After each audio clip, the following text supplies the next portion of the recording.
Sometimes we need some construction. We need somebody that will park in our parking space, that will force us to get into another space, that will cause us to see things from a different perspective.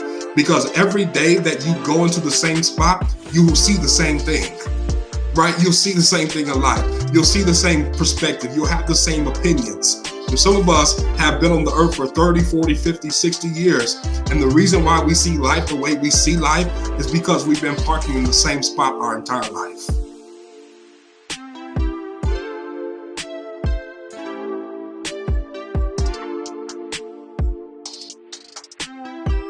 The other thing you would ask about is getting out of off of autopilot.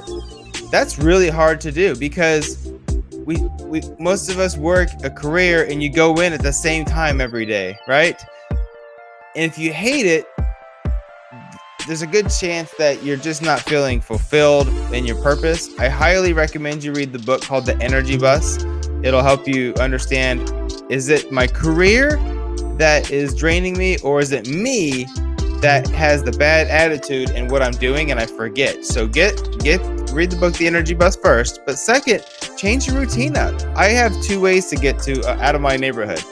I have to go to work, my office, my company office, the same direction for the most part, but I can go out of my driveway left, go out right. I switch it up all the time. I don't park in the same spot every day. You'd be amazed when I pull into the parking lot how I know exactly which cars are in what exact spot. And nobody takes each other's. They probably get mad if I take their spot.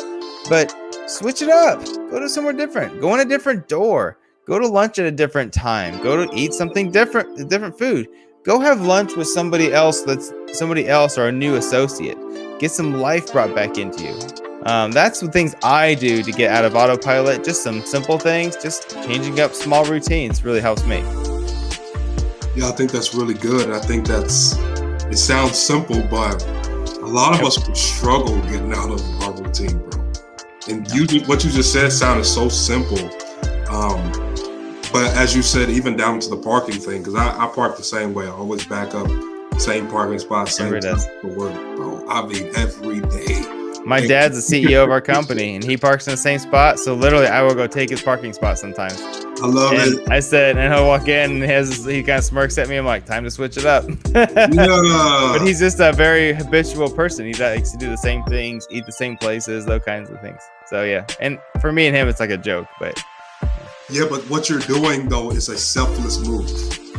And that's what we have to really evaluate our circles, reevaluate the people around us, because we need people in our lives that will take our life parking spot that will force us to park somewhere else.